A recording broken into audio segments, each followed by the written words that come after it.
So if you'll turn in your Bibles to 1 Corinthians chapter 9, that'll be the foundation of where we start and what we talk about. But I want to think about, in the facets of discipleship, let's talk about commitment tonight. What is commitment? Can we learn commitment? Can we practice being committed? So some of those questions just immediately come to mind. And Kyle's given me an outline, and the logical place to start is with an athlete. Most really good athletes are committed.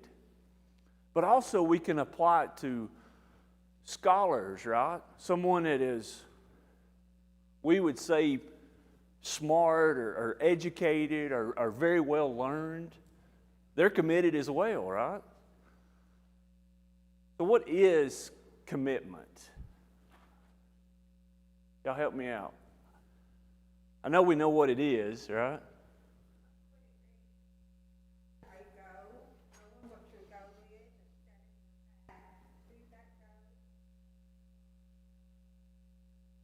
Yes, ma'am.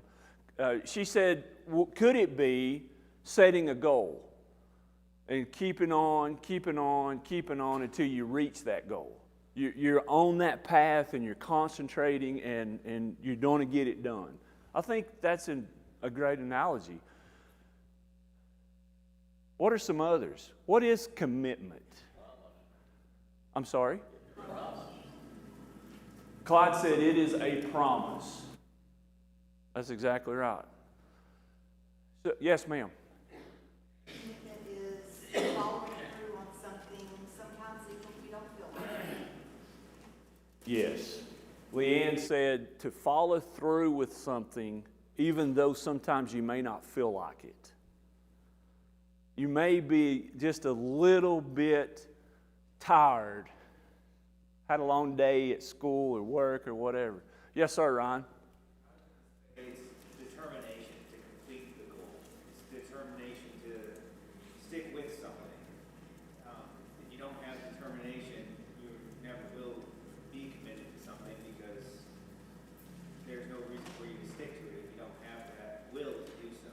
Yes, sir. Ryan said basically we got to be dedicated. The dedication gets us to the goal. If we're not dedicated, we are going to be, he didn't say this, but blown around like a leaf probably or something. But dedication is definitely part of it. Yes, sir, Mr. Curley.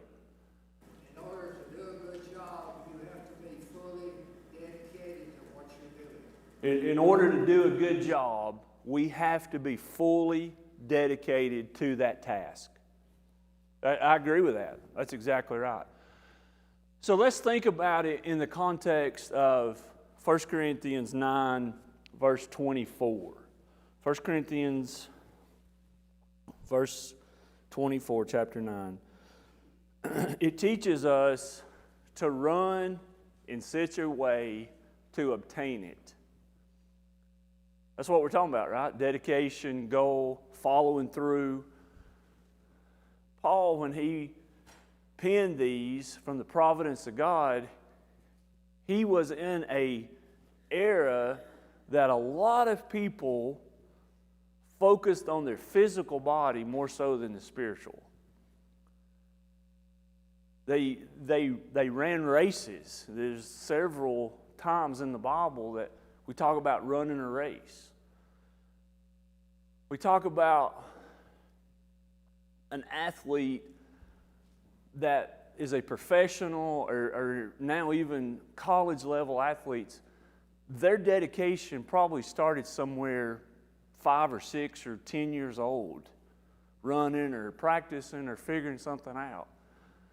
They've spent their life to be at that point, right? And doctors or professors, we can think about it in all the professions and all the walks of life, right? It probably started really, really early. Is that a conscious effort? Do we choose to be committed when we're young? Or do we grow some, and the commitment comes as we grow.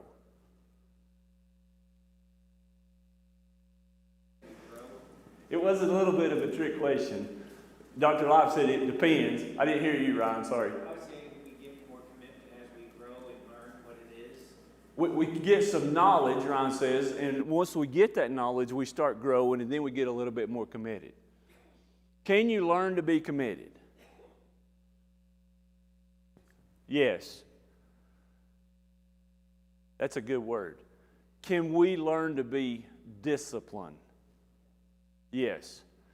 Again, the scholars or the athletes, they discipline themselves to find that goal, find the end.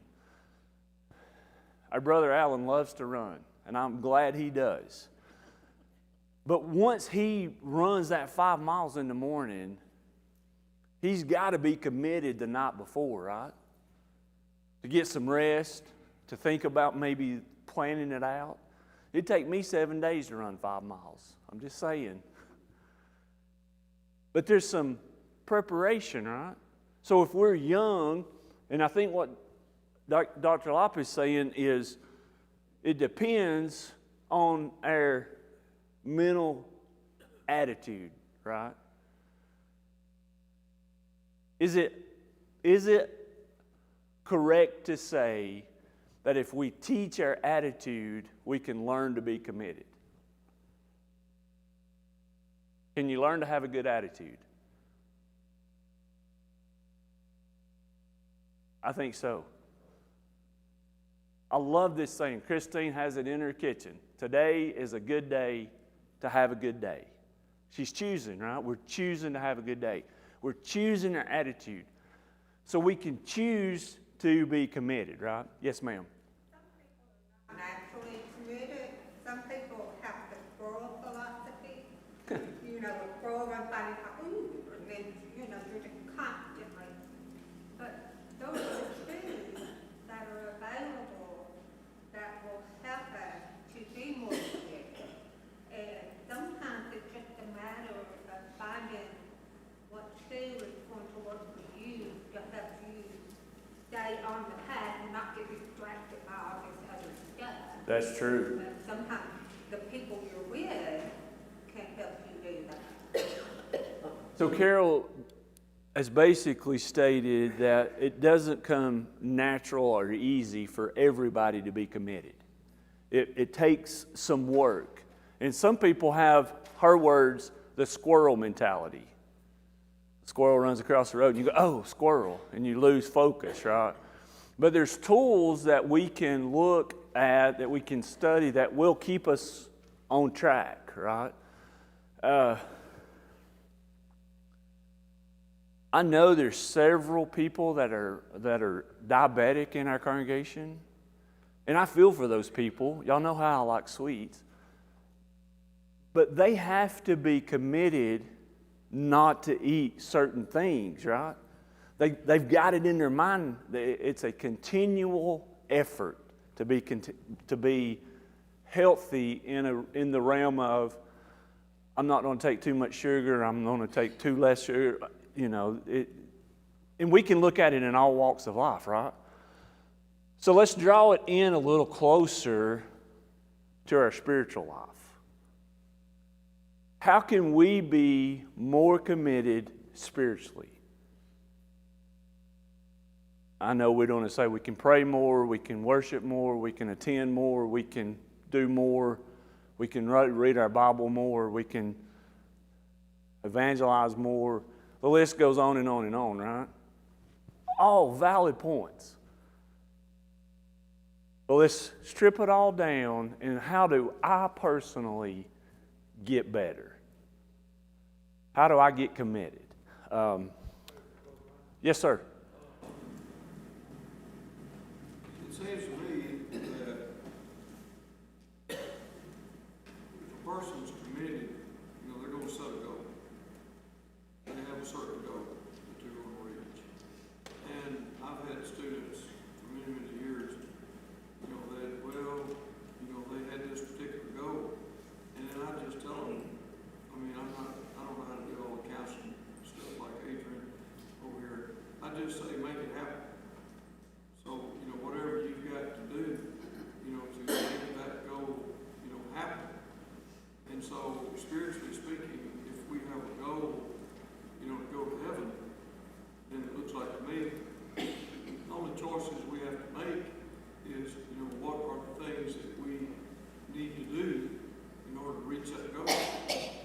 sir. And then make it happen. That's right. It appears to him that we have to set goals, and then we do the things to make it happen. We have to do the things to make it happen. Yes, sir. I think that's kind of what the scriptures tell us in chapter 2 Peter chapter 1, verse 5. You may be going there. I am, but go ahead and read it. So, but also for this reason, giving all diligence, add to your faith virtue, and to virtue knowledge, and to knowledge self-control, to self-control perseverance, and to perseverance godliness, to godliness brotherly kindness, and to brotherly kindness love. What I was thinking here is that that commitment and diligence are very similar. Nobody is committed to something unintentionally. And if you're going to be committed, you have to do it intentionally. The best way to accomplish a goal is to make a list of smaller goals. That's kind of what Peter does for us here. He shows kind of the progression of how you add those words. That's right. Brandon referenced 2 Peter, and he read it for us. And it starts out diligence. Diligence is very close to commitment. And in order to get the commitment we need, we got to set a goal, but sometimes we have to set smaller goals. We have to work to that. So we work through the smaller stuff to get to the overall picture. That's a very good point. And I did not give him my outline. Did Kyle give it to you last week? I'm just teasing. Yes, sir. Commitment is also got a part of trust. Trust would be maybe another way to that. I mean, you know, if I make a commitment, am I going to committed? It's got to be a trust. That's right. It's like a contract. Claude said that in order for us to be able to get committed, there's got to be some measure of trust. We've got to trust the process. We hear college football coaches say that all the time this time of year. If they're down, what do they say? Trust your preparation. Trust the process. So that's a good point, and we've got to be able to maybe relate it to like a contract. We've got to be able to fulfill it. Yes, sir, Dan. Come along when they're young. I've got 6 people in my family that got full ride. They didn't start till they were in the 9th grade. But when they did, the goal was set at that point. Before then, it was nothing, but they said it and they got what they wanted. Same thing with Christianity. You know, you may not be a member of the church until you later on in life, but the idea is to set the goal, don't look back, don't look back. That's it. That's right. He referenced that if the commitment may not come early. He had 6 people in his family that had full ride scholarships, and they didn't start till the 9th grade as a freshman in high school. But once the decision was made, they were committed to the goal, and it worked out for them. And they did not look back. And that's the same for our spiritual life. That's the same thing for growing in grace or faith or love or growing in whatever, right? You might not start till you're 60. Just don't look back. The commitment may not start for a Christian until they're 60 or later. But the point is, don't look back. Go forward, right? And that's a very valid point. Because we cannot do anything looking in the rearview mirror. Only thing we can change is going forward, right? So, as we begin to talk about this, tonight we're going to try to learn 3 things. 3 things from an athlete on commitment that can apply to our spiritual lives. 1, we have to be committed to a rigorous training. 2, we have to be committed by competing within the rules, by the rules. And 3, we must run to win. Here's a sidebar. Participation trophies or certificates should be outlawed. There's a winner and there's a loser, right? Sorry if that offends anybody, but why do we have scoreboards? You know, why do we practice? Why do we go to watch football games? Why do we go watch basketball games? Why do we try to go to heaven? Is heaven a win? Absolutely. Is there participation trophies in heaven? Just part of this commitment. So, yes. What do you do when you have put the effort into it, and you go to the football game and you lose? How do you keep that commitment when you get that big roadblock that knocks you flat on your face? What do you do with that?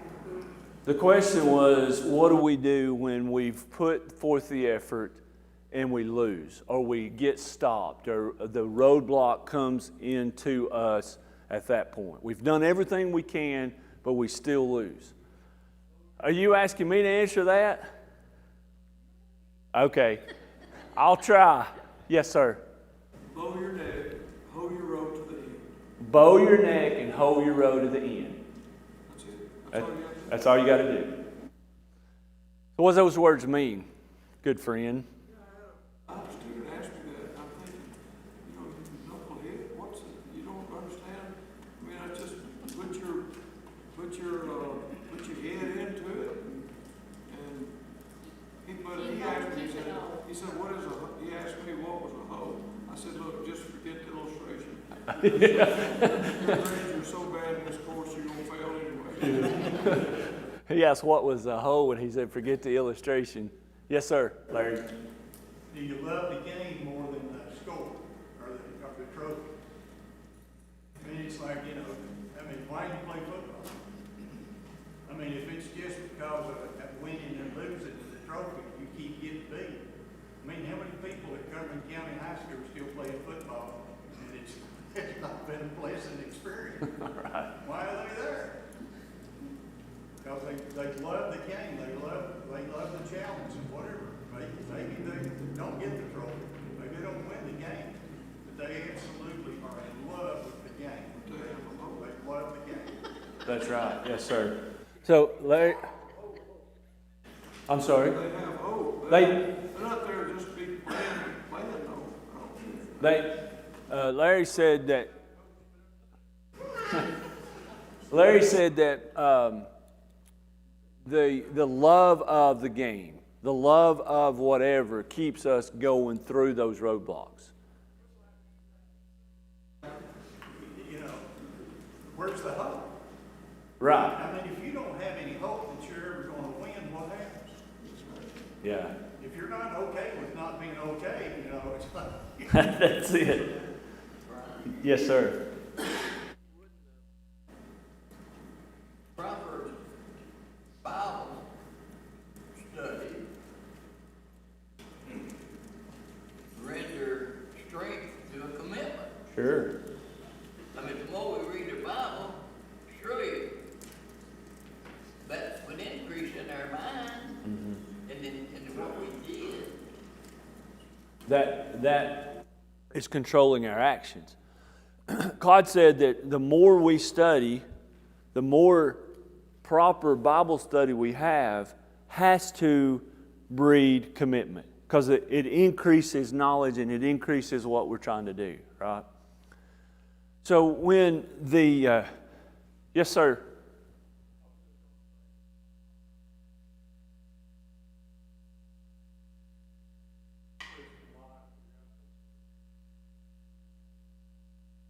That's right. Motto that he lives by is good enough is never good enough. Good enough is never good enough. That's great. I like that a lot. Because we can always improve or we can always decline, but we're not staying the same. Yes, sir, Tommy.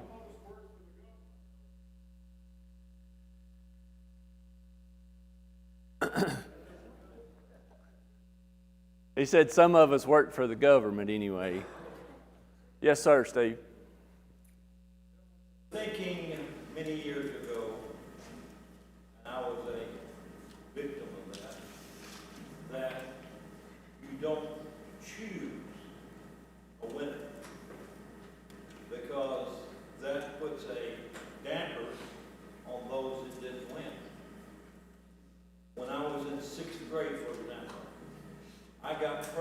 attendance, and I also got the science award. But there were some teachers in that school that were offended. Is that right? I don't think so. He said that somebody ascribed to the thought process that we were already talking about, that when he was in the 6th grade, he got perfect attendance, and he also won the science award, but some of the teachers got offended by that.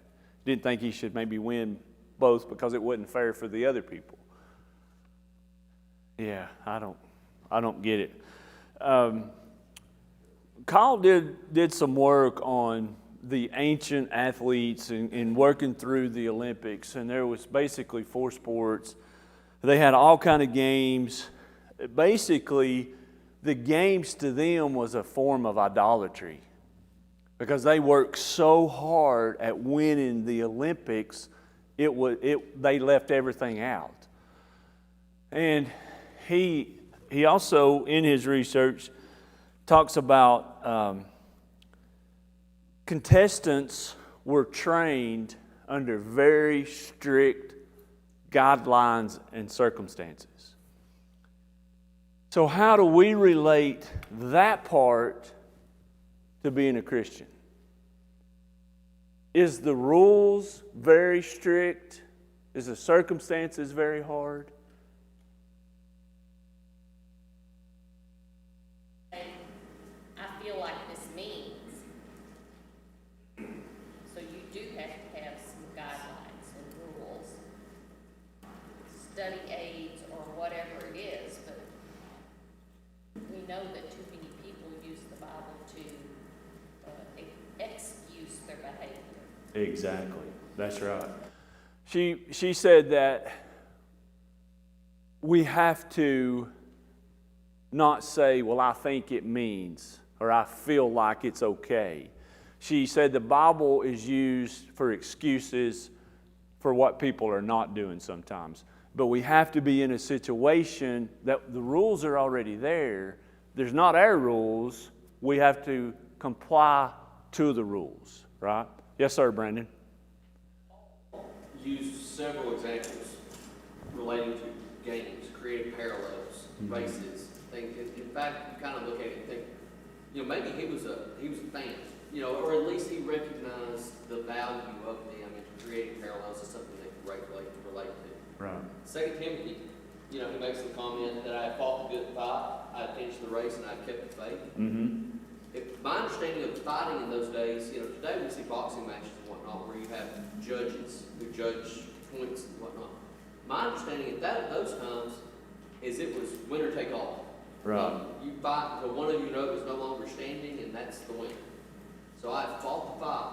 I have finished the race. And he doesn't say he won the fight, and he doesn't say he won the race. He said he has fought and he has finished. And those are two things that are very, I guess there would be a subjective, they're not somebody's opinion about whether or not somebody did.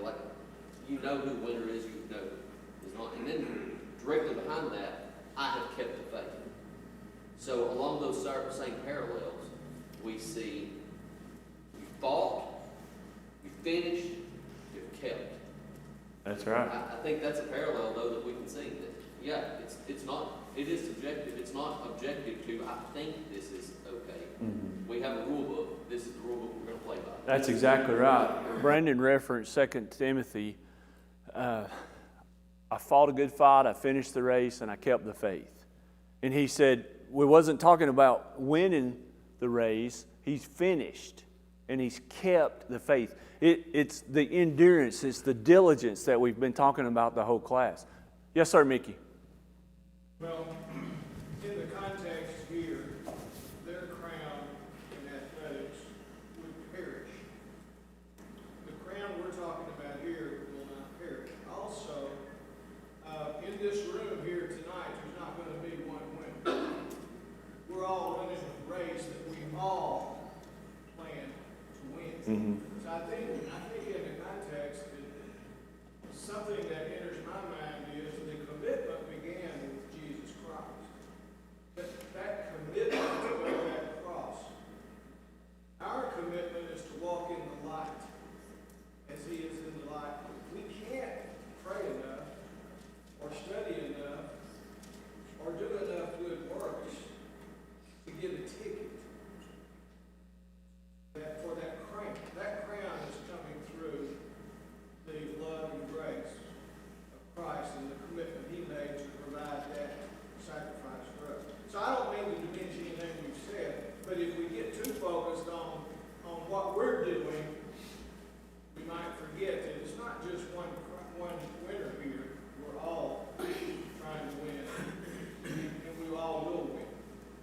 Mickey said that the crown that in this context was a perishable crown, and what we're obtaining, trying to get to, is a unperishable crown. And we'll all be able to win the race. We're all in the same race, and we all will be able to win. And I agree with that. I think we're all trying to pull the same direction. And he also said that the commitment started with Jesus, which our commitment should be in the light, like Jesus is the light. Yes, sir, Mr. Curley. Put your hand to the plow, never look back. Yes, sir. Once you put your hands to the plow, never look back. So let's look at 3 things that we can learn from this context that we're talking about. I know why. Go ahead. Because when you, a farmer, when he twists, his furrow goes to the left. If he looks right, it goes to the right. You get off track. You get off of your focus. Dennis said, you know why you don't look back when you put your hands on the plow is because you get going not in the right direction. You lose your focus. It pulls one way or the other. So the first thing that let's talk about is we must be committed to training, to rigorous training.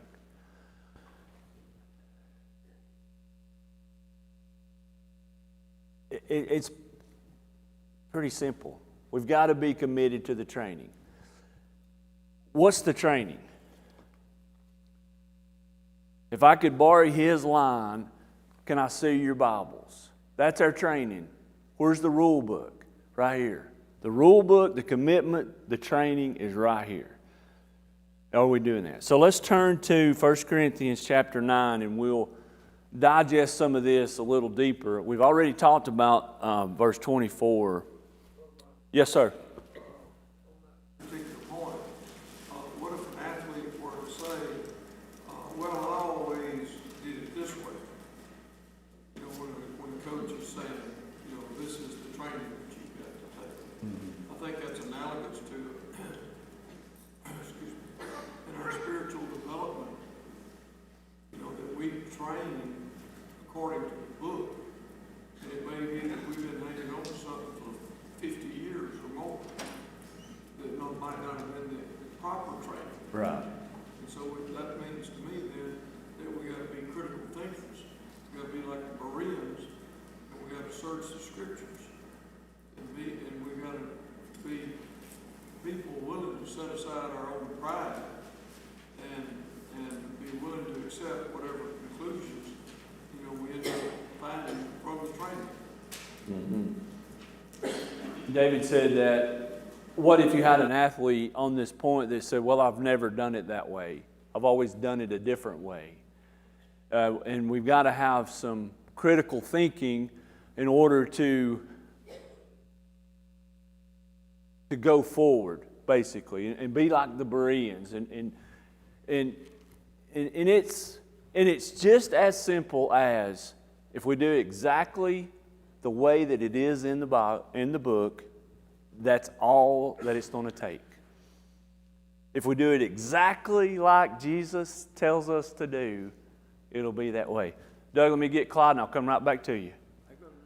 My Bible says the minister ought to live by the gospel. Yeah, the minister ought to live by the gospel. Yes, sir. Going along with what David said about the athlete, I know you don't need anybody else to kind of follow sports or whatever. You have high school players that are just talented players, and so a lot of times, they're the best player on the field every night, whatever. They get recruited, they go to a big school, and now all of a sudden, there's a lot of other talented athletes that they're having to go against. So now is where the real commitment comes in, and they're going to have to put in work that they haven't had to do before. The same thing can happen to a Christian, that, once they become a Christian, there's still growth, there's still things that they have to do, and so forth. So I think there's a good analogy. Yes, sir, that's a good point. Doug said that oftentimes in the high school athletics, You can have an athlete that is really, really good, that's better than anybody else on the field at any given time, gets to college at a bigger school. That's where the commitment comes, because everybody on that team is talented and strong and big. And he relates it to the Christian, because we can always grow, we can always learn, and if we're all at the collegiate level in our Christianity in this room, that's what Doug's saying. We have got to learn how to grow and to put it in. I'll give you an example. When I was in high school, we had a guy that was cornbread fed strong. Y'all know what that means? He lived on a farm, and his muscles were strong. They wasn't pretty. And he was a brute of a young man. But he had zero athletic ability to play basketball. But he wanted to play. And he asked the coach, he said, "Can I be on the team?" Our coach cut him the first year. He came back. He said, "Can I be on the team?" And he said, "If you will learn to rebound, I'll put you on the team." Oh my goodness, he beat us all up. He had one goal, and it was to rebound. And every time a ball went out of a person's hand, even on a pass, he thought it was a rebound. And he got to play a lot. I think he played 3 years in high school, maybe scored 2 points, maybe. But he didn't let a ball hit the floor, I promise you. That, to me, is what we're talking about in the athletic commitment side. So how do we do that as a Christian? 1 Corinthians chapter 9, and let's look at verse 24 through 27. Do you not know that those who run in a race all run, but one receives the prize? Run in such a way that you obtain it. And everyone who competes for the prize is temperate in all things. Now they do it to obtain a perishable crown, but we for an imperishable crown. Therefore I run thus, not with uncertainty.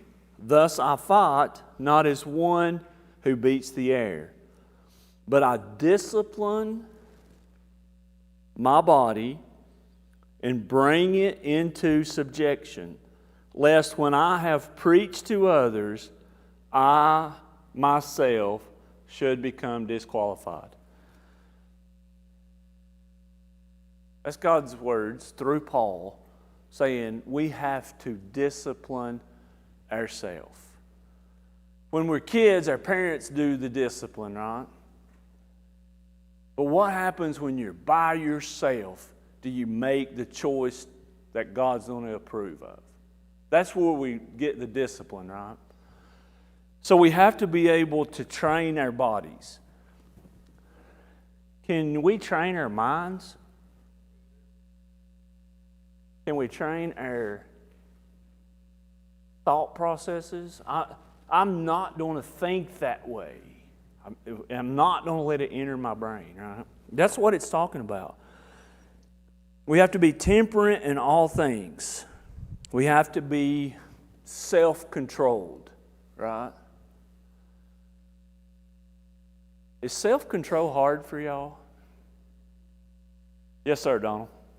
I'm more probably routine oriented and maybe goal oriented.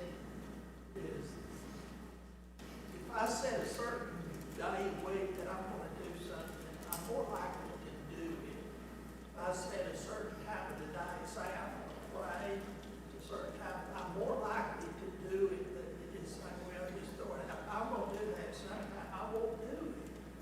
And I think when he talks about that discipline, for some people, that might be where that comes in. Is, you just set that goal. And I mean, maybe that's something I need to grow in or whatever. But, when our routine gets messed up, it drives us, people that routine oriented, drives us crazy. Oh, yeah. But that's what we're Donald said that he's very detailed and goal-oriented pretty much every day. He does certain things every day, right? And when that gets askew, it drives him crazy. But maybe that's what we need to do. That's how we need to think about it. Well, I had a neighbor growing up that mowed his yard every Tuesday. He never needed to mow his yard because on Tuesdays he mowed it no matter what. Well, unless it was raining. I kind of think that's what you're talking about. And he said if it gets where you don't have those, if you don't have that every day, it don't get done. I've known people that say, okay, at 6 o'clock in the morning or 4:30 in the morning, I'm going to read my Bible. Every single day, right? That's great. And if it don't come around that time, you just don't get it done, right? So the first thing is be committed to training. The second thing is we have to be committed to compete by the rules. When I was working high school basketball as a referee, we had rule books. You know what you had if we didn't follow the rule book? Chaos. I heard somebody say it. Chaos. It wasn't basketball. It was chaos.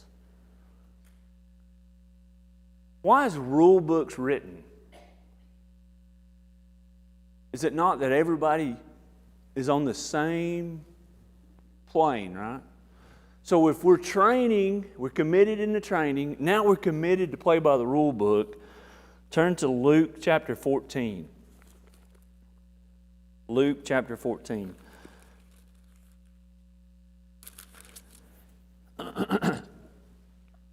Verses 26 and 27.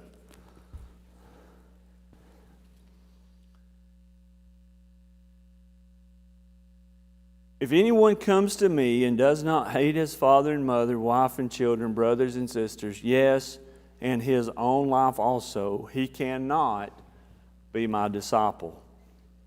For which of you, intending to build a tower, does not sit down first and count the cost, whether he has enough to finish it? You've got to know the rules, right? You've got to understand. Look at 2 Timothy 2:25. Brandon's already referenced this. 2 Timothy chapter 2, verse 25.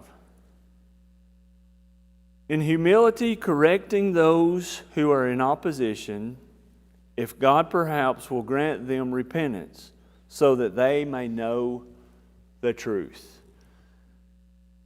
And then the last one on this section, it's 1 Corinthians 9, verse 27 again. And it's talking about so we're training. When does our training stop? It doesn't. It does not ever stop, right? So now we're playing by the rules, the rule book. So the third thing that we need to learn is if we play, we don't want to play to win. Years ago, when we were younger, we played basketball in a gym after worship service on Sunday nights. And we always, somebody on the floor knew the score. Except Doug and I. We didn't really always know. But somebody knew the score. Why did somebody always know the score? Mason, why did we know the score? Because we did not want to lose. So we're training, we're playing by the rules, and now we're playing to win. And it's like what Mickey said. We're playing to win the imperishable crown of going to heaven. That's what we're doing. That's why we're playing. Not to participate. Yes, sir. When we were playing ball, we could have cheated possibly. There's no cheating in what we're doing spiritually. You know, there's no way to cheat or try to gain an advantage or whatever. That's a good point. Doug said that when we were playing ball, the potential was we could have cheated. We could have if we'd wanted to. There's no cheating in Christianity. Everybody's got the same rules, and nobody's going to be able to cheat it. So turn to Hebrews chapter 12, verse 1. Hebrews 12:1. Therefore we also, since we are surrounded by so great a cloud of witness, let us lay aside every weight and the sin which is so easily ensnares us, and let us run with endurance the race that is set before us. And then turn back a few pages in chapter 10, Hebrews chapter 10, verse 36.